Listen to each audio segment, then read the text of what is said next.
would like to call to order the City of Lake Forest School District number 67 Board of Education meeting for Tuesday, January 25th, 2010. Madam Clerk, may I have a roll call, please? Mr. Julian? Here. Mrs. McDonald? Here. Mr. Pendersky? Here. Mrs. Rose? Here. Mrs. Rossman? Here. Mr. Schuler? Here. Mrs. Wold? Here. President's report. As I think everyone knows, we are in the midst of our process for finding a superintendent. And I'd like to ask Ann Whipple if she could provide us with an update. We've had a number of forums. We have one coming up. And maybe you could let us know where we are with all of that. Thanks. Certainly. Thank you, Madam President. Good evening, board members. Just to give you a brief update, starting in November, we did start focus groups, both internal and external. We had 17 prior to the start of the new year. And we had participation from both staff members and parents and community members. We held many of the focus groups with some of our family partners, with the APT Executive Board, with the foundation, because we knew we'd get good attendance. And then we had a two daytime parent meetings as well. What Mrs. Wold referred to are our community ones, and hopefully you saw our community mailers. I have the flip side on the document camera tonight, but a letter went to every Lake Forest, Lake Bluff, and Knollwood resident explaining the search and inviting to 2 evening focus groups. And the last of our focus groups will be held tomorrow night at East Campus in the Commons, and so we invite anyone who has not attended a focus group to attend. We also have an online survey, which was noted in the letter that went to everyone, and we hope that we get some good participation on the online survey, but it does close at the close of this week on the 28th of January. And we did extend the time from after the new year because we felt like we wanted some additional participation in that. We've had great coverage in the newspaper. We've had features in the Trib Local, the Lake Forester twice, Patch, and Gazebo News. We've had it on both websites at Lake Forest High School as well as 67, and we've had it almost weekly in the e-newsletters with a link to the survey.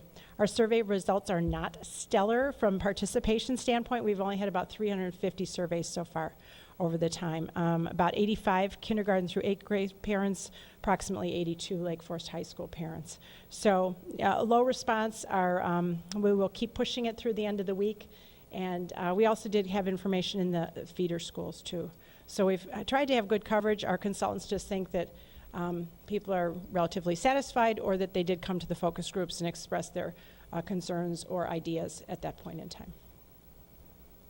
Any questions? Thank you. Thank you, Ann. That brings us to the superintendent's report. All right, Madam President, members of the board, and members of the audience, thank you for being here. Just real quickly, very briefly tonight, just first of all, board members like to just point out that this past weekend was the 9th annual Lakeside Speech and Drama Festival. Here's the brochure, attended by hundreds of students. 8 schools were involved. It was hosted by Highland Park this year. But of the 8 schools, 4 of them were from Lake Forest. So we really had a great turnout of our students from Lake Forest participating in speech and drama events in a competitive way. In the younger grades like this, our students all win some kind of award for participation. But I'm very proud of our teaching staff and our students for being kind of the lion's share of the participants in something like this. We actually started this tournament started here 9 years ago. We've hosted it most of the years. So again, I want to just thank our teachers. There were a dozen teachers involved in the project this weekend. So many congratulations to the families involved. And then finally, we have, just real quickly, we have on occasion our board members do attend training offered by the State Board of Education, the School Board Association, and other organizations. This weekend, the Franzik Radelet Annual Legal Conference is being held at McDonald's University. And I want to thank Julia Wold and Sally McDonald for attending on behalf of the board.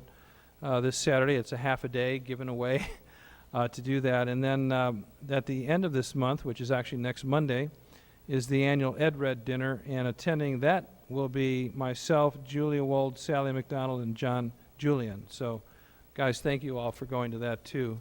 That's some really good networking among other board members. And other than that, welcome back from the holiday season, everybody. And what? Oh, I'm sorry. And I did have one more thing. I'm sorry that's on my agenda. And let me call up. Thank you, Julia. I'm sorry, Julie Cooley, Dr. Cooley, who will do a little bit of explanation for the board of what's been going on in the parent community with the Race to Nowhere. Well, good evening, board members, and I'm happy to share with you some information about Race to Nowhere. It's a documentary film that earlier in the fall, a lead decided to bring the film to our community. They thought it would be a wonderful vehicle just to raise the awareness of our community about the pressures that face our youth from a variety of different avenues, including the schools at times. So LEAD made arrangements for that, and they contacted the APT, parent awareness in particular, and a variety of different groups. And the excitement and the interest just built in an incredible way. I recall being at a meeting with the administrative team here from District 67 on the day the tickets became available, which the tickets were free, and some of the administrators were trying to get their tickets, and they're like, wait a minute, there's hardly any there. There's hardly any. Like, by the time we left, there were no tickets available.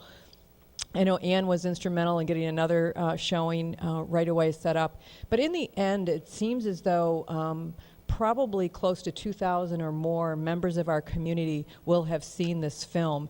And it seems as though it's striking a chord with many individuals. And in seeing the film, what LEAD and the moderators and so forth that have been there are directing people to look at it from the perspective of, what can I do? Is this an issue in my home? And if so, what can I do to make things better? And so it was determined through this process that we wanted all of our teachers to see it. Many of them were filling those slots that were hard to get in the showings. And so we decided to move it over to February 18th, when we had a tri-district Institute Day, so that our 3 districts could see it together and share the experience then of having focus groups following it that would talk about the issues. Where do we see the pressures coming from? Homework is one of the issues that's raised, but it's certainly a complex issue, and it doesn't point just to that one issue. One of the really fun things is that at the high school, approximately 20 students or 25 students have seen the film already, and we're quite taken by it. And really, one of their responses was, "I would like to see this with my mom and dad." So they felt as though this was going to generate a conversation that they needed to have, and so they're looking for ways to be able to spread that a little bit more. The students at the high school are actually going to co-lead the focus groups with the high school teachers. So, and then from District 67, they're going to share the experience with District 65. So all in all, I think it's a great conversation starter in our community. In the end, what this process will end up doing in our community, no one knows. So I think it's whatever it is will be a fit for our community. Bormer, I don't know do you have any questions? So the entire administrative team has seen the film. Many parents have seen the film. Our teachers will have opportunity to see the film and discuss February 18th. Mm-hmm. Would you pass, because Julie is one of our liaison administratively to LEAD, but just a thank you to LEAD for, being a sponsoring, initiating a group for it, because it's creating a great deal of wonderful conversation in the community among parents and soon to be with our teachers also.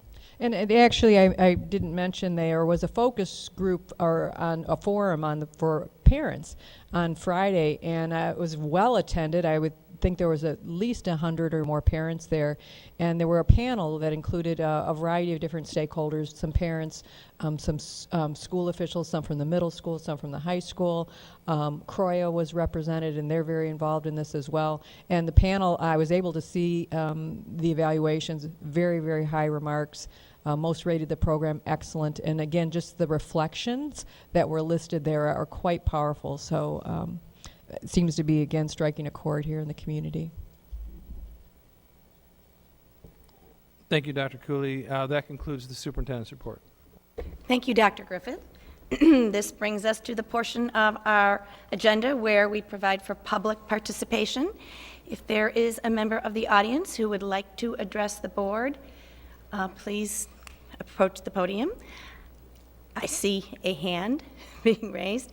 I would like to remind you that we limit public participation to 5 minutes. And if you could please state your name, that would be great. Thanks, Gary. My name is John.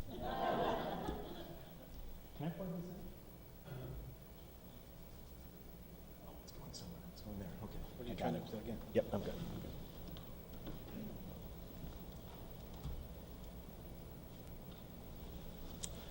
And turn that on.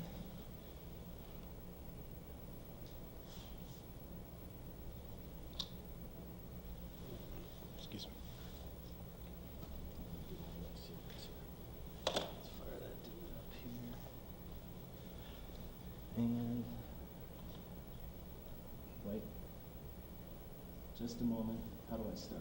Slideshow. Thank you. 5 minutes.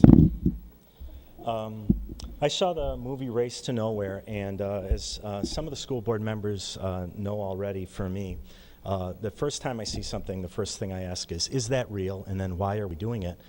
And as you'll see, I did an analysis on the Race to Nowhere. This is my analysis. I gathered all this data, and in fact, I created some of these graphs. But basically, here are some of the, it was a very emotional movie, and here are some of the more basically apocalyptic predictions that were either made in the movie or around it by the people. Given this was Lynx, it was in Lake Forester, the soaring rates of suicide, anxiety, depression's increasing. Depression has doubled. This was in the film clip on the website. Depression has doubled in the last 5 years. So I said, okay, is this true?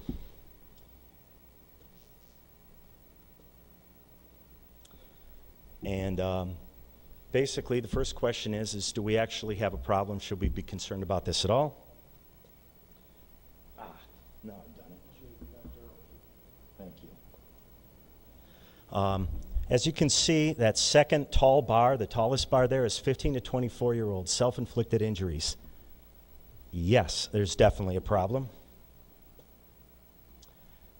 This slide is the most terrifying thing I've ever seen in my life. As the daughter of 2 young girls, if you look at this is CDC, ages 15 to 19, approximately 9% of the girls every year attempt to commit suicide, and I desperately need somebody in this crowd to tell me that this slide is wrong. But I saw this several other places. The slides that I'm showing you here today are a tiny fraction of everything I looked through. This, I think, is a fair representation of what the existing data shows. So the answer to the first question is yes. Fortunately, there is a giant problem, and it doesn't just exist in the U.S. It's around the world. Depression and suicide are serious business for our young kids. But the next question then becomes, is the dark side of the achievement the problem? The kinds of questions, are suicide rates really soaring? Are they matching at the higher expectation levels? Is there a correlation between high performance and high suicide rates? And then that would immediately lead to expected higher suicide rates and more depression in Lake Forest, since we have such higher achieving students. And basically, is it damaging our children? And then in 2002, we canceled high school rank. And I think it was almost, I wasn't here at the time, it's almost certainly to avoid these kinds of problems. Did it work?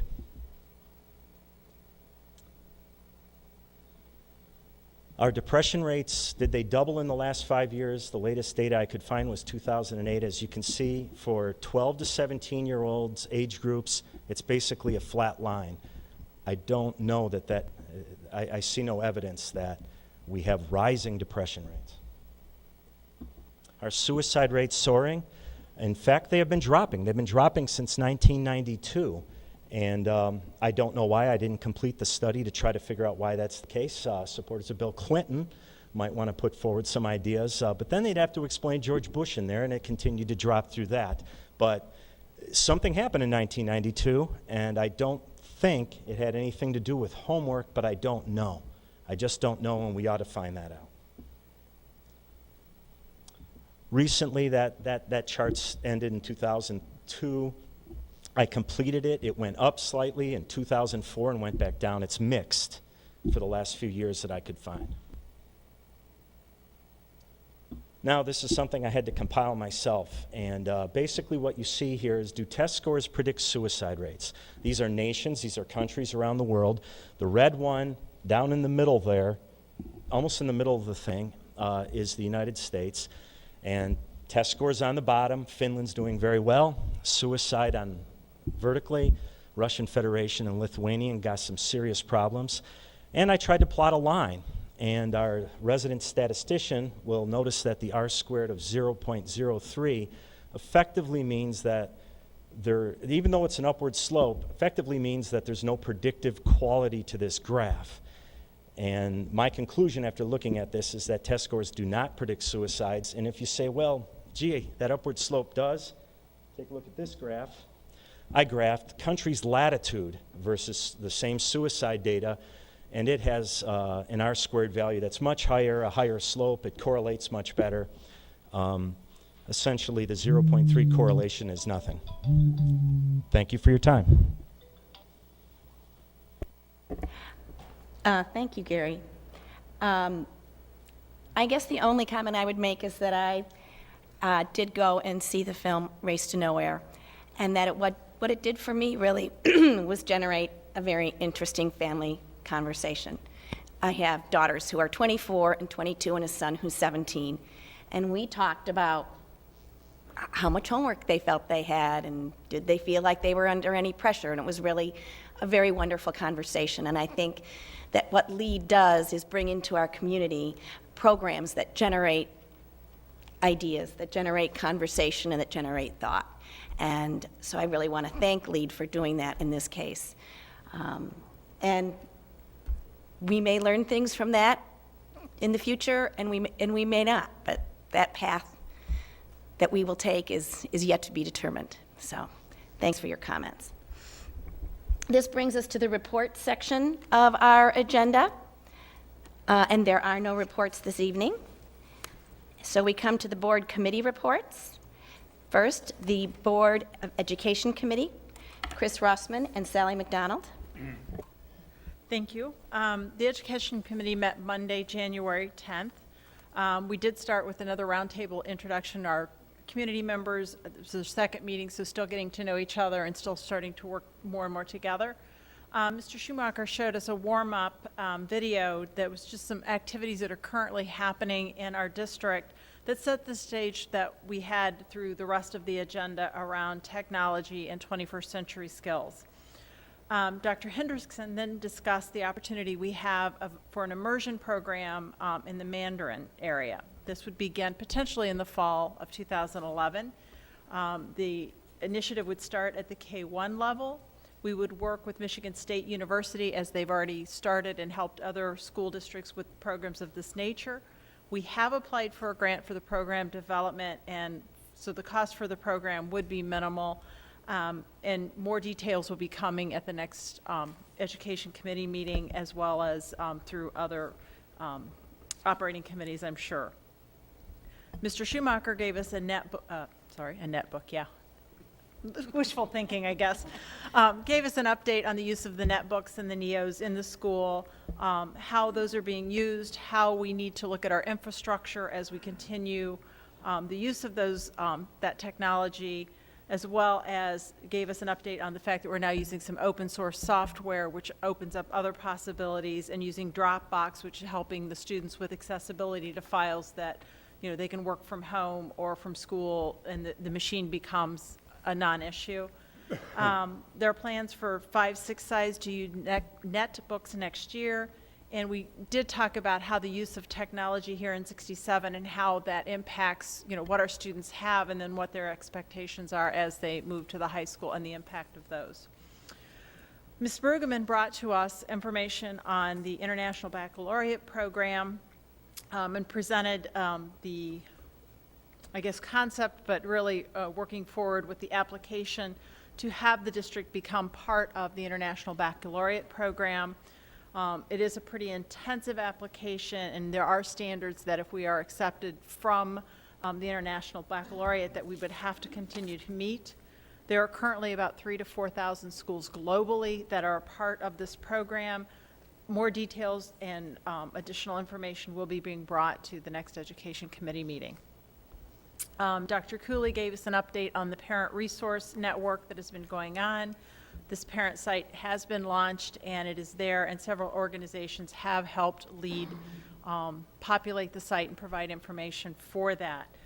This is to help parents, and the idea here is to help get information out to the community, to things that may be happening, to keep us aware of activities that we may not want our students participating in, but the information is there prior to there being an issue, and helping us, and also helps protect confidentiality of individuals should an incident occur within one of our schools, whether it be 65, 67, or 115.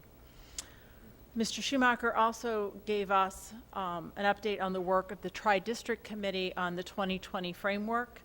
There are 3 main areas, and the subcategories within those areas have been defined, and the work will continue to work on the common language. This framework will be discussed in more detail at our next Education Committee, as it will set up part of our 2011-12 goals. And we did a quick look at the dashboard just as an update. The next Education Committee meeting will be on Monday, March 14th. It will be an extended meeting, as this will be both a regular meeting and a goal workshop meeting. And I believe, if I have not missed anything, that will conclude the Education Committee report. Sally, did I miss anything? Nope, we got it. Thank you, Chris. That brings us to the Board Operations Committee, Lori Rose and John Julian. The Board Operations Committee has not met since our last meeting. And Alan, do we have a calendar? What is our date for the next meeting? I do. Okay. Dr. Griffith, I think, can help us here.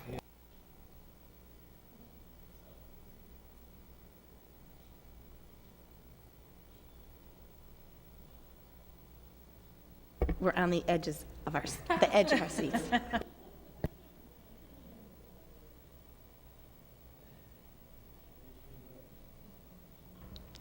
Okay, I don't Meeting dates are also posted on the website, so be announced. Here it is, March 15th. thank you, Dr. Griffith. And thank you, Lori. This brings us to the Board Finance Committee, Jeff Pindersky and Rick Schuler. Jeff? The Board Finance Committee met on January 6th at 7:30 jointly with the District 115 Committee, and then separately with our own Finance Committee group. The agenda items included approval of the minutes from October 26th, an extended discussion about the 2010 audit, and then some discussion around board finance, progress against board finance goals.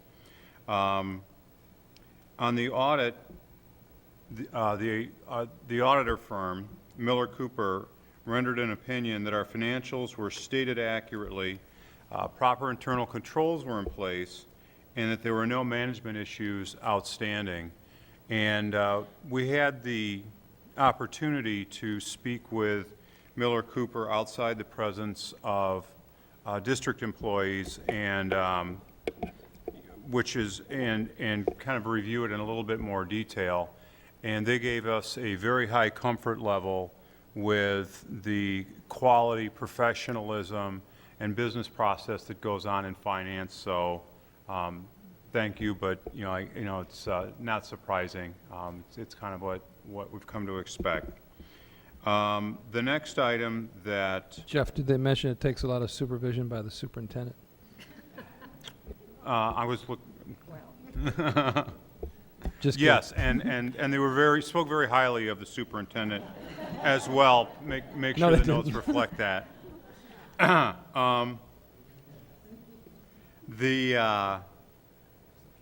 We also discussed progress against financial goals that the district has.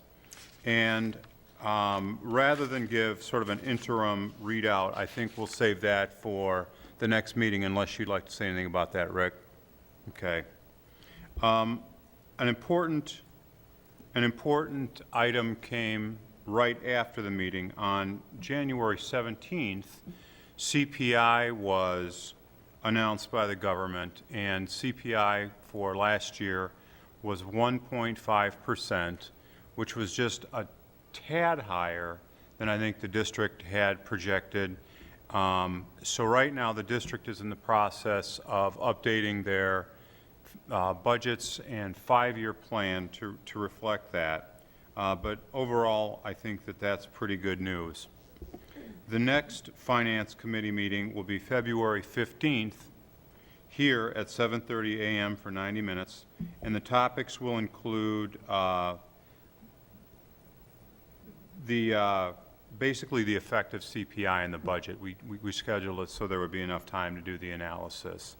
And unless you have anything to add, Rick, that concludes the finance report. What did we assume for the exact CPI? Was it 1.3?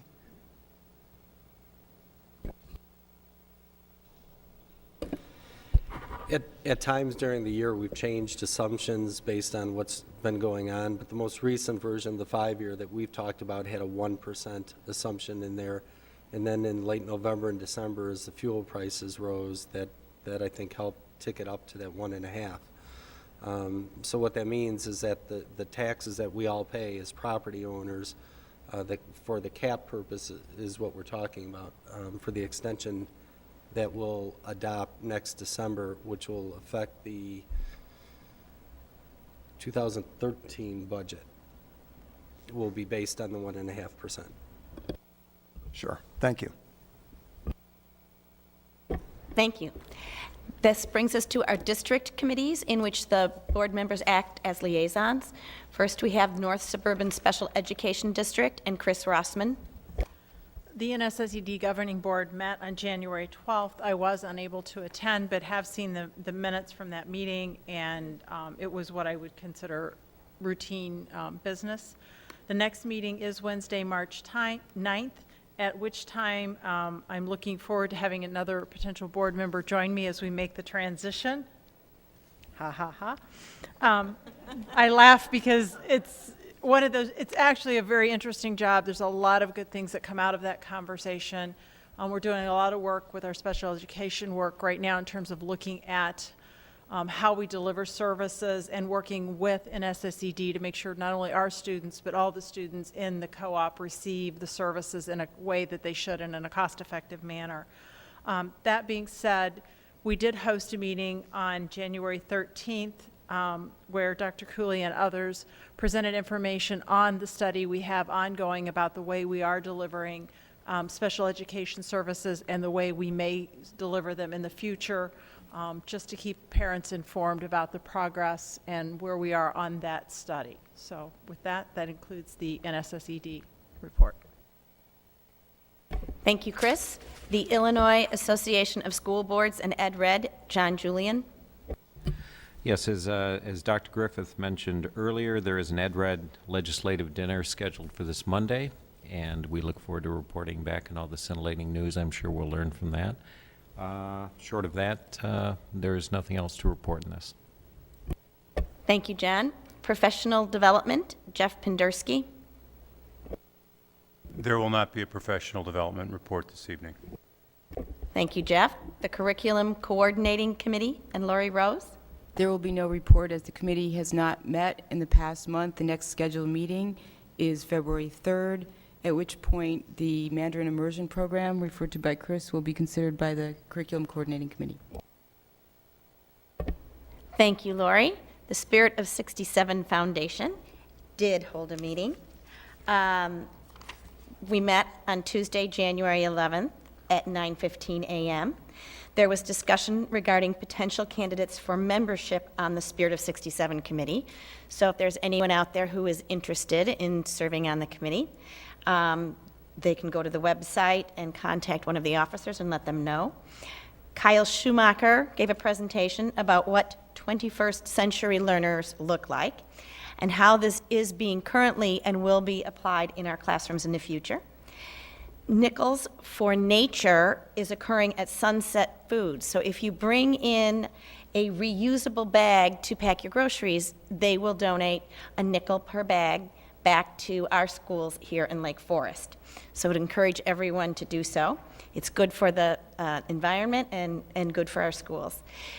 Donations at the Spirit totaled $7,200 in the month of December.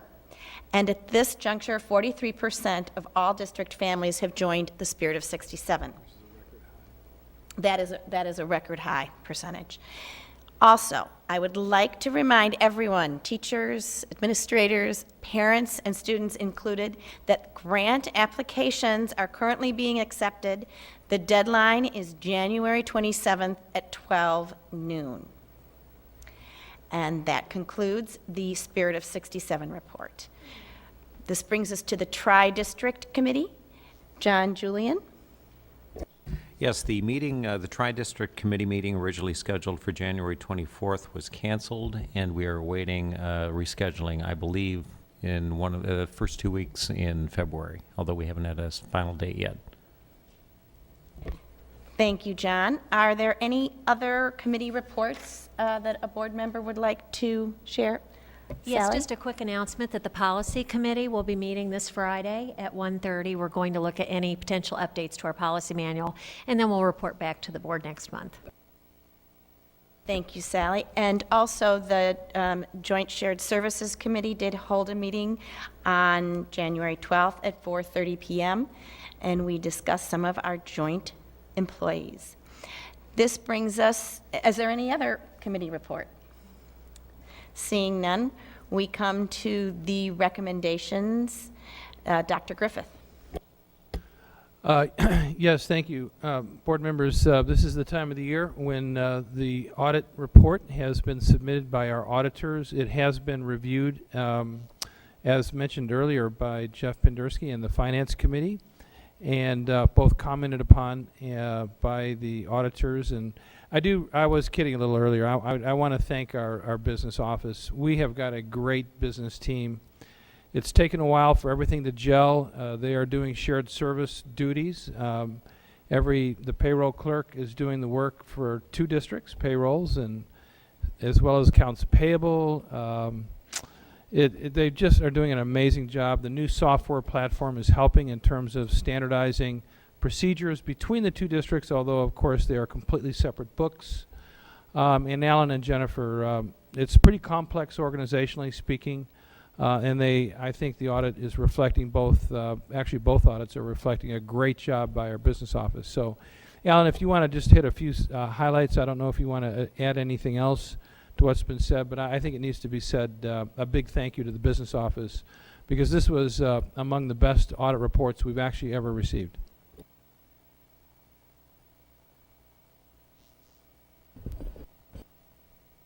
I really don't have a lot to add other than as we talk about our budget and where we are, the audit measures it on an accrual basis. Our 5-year projection uses a little different basis, but they're consistent. And we're on track with where we thought we'd be at this point from the last contract and the recent economic news that we've had to endure.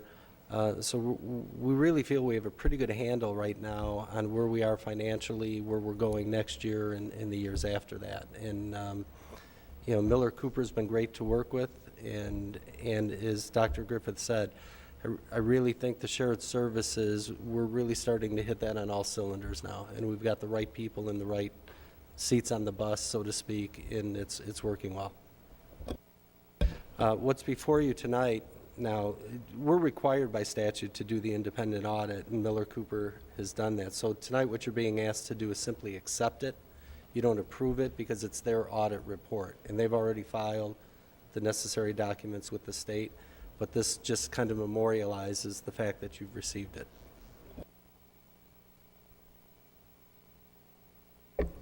Any questions, board members? Seeing none, may I have a motion to accept the 2010 audit report? I move that we accept the 2010 audit report. May I have a second? Second.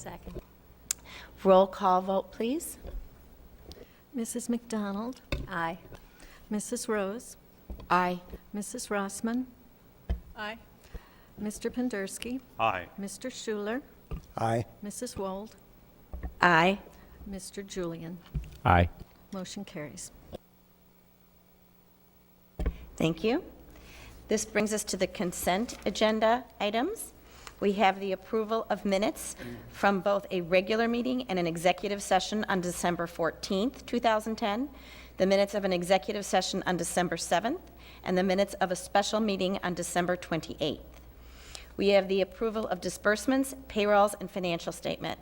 For December 2010, we have a total of $679,045.34. December payrolls totaling $2,219,447, and the December 2010 financial report. We have the approval of various human resources items, including leave requests, the approval of new staff, retirements, and the approval of status change. We do have the destruction of audio recordings from May 4th, 2009, and May 26th, 2009. Is there any item on the consent agenda that a board member would like removed for further discussion? Seeing none, may I have a motion to approve the consent agenda as presented? So moved. May I have a second? Second. Roll call vote, please. Mr. Julian? Aye. Mrs. Wold? Aye. Mr. Schuler?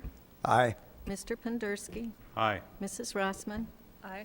Mrs. Rose? Aye. Mrs. McDonald? Aye. Motion carries. Thank you.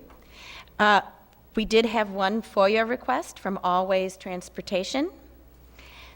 There was an executive session that was held prior to tonight's meeting at 6 p.m. There was no action taken.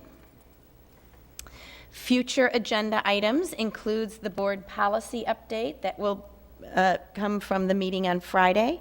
Is there any other item that a board member would like to add to a future agenda? Seeing none. Oh, actually, I would kind of piggybacking on what Chris had said. We have a couple of committees where both members, or at least we have one committee, the Education Committee, both Sally and Chris will be leaving the board. So if there's a current board member who is interested in serving on the Education Committee, please let me know. And I think it would be nice if you could attend the next Education Committee meeting. I am intending to attend myself to help with the transition. Similarly with NSSED, if anyone would like to join Chris at that March meeting, it really gives you a lot of insight into the way NSSED works. And that was also in March. So please contact me about either of those items. This brings us to our announcements. Wednesday, January 26th, which is tomorrow, the final Superintendent Search Community Focus Group will be held at Lake Forest High School East Campus at 7 o'clock. It will end around 8:30 p.m. Everyone in the community, anyone, is invited to attend. Thursday, January 27th, is the Spirit Grant submission deadline at 12 noon. Friday, February 18th, is Tri-District Spring Institute Day with no student attendance. And the following Monday, February 21st, is President's Day with no school. Tuesday, February 22nd, is the Board of Education meeting at 7 p.m. here at West Campus in the boardroom. May I have a motion to adjourn the meeting? So moved. Second? Second. All in favor? Aye. Opposed? Meeting adjourned.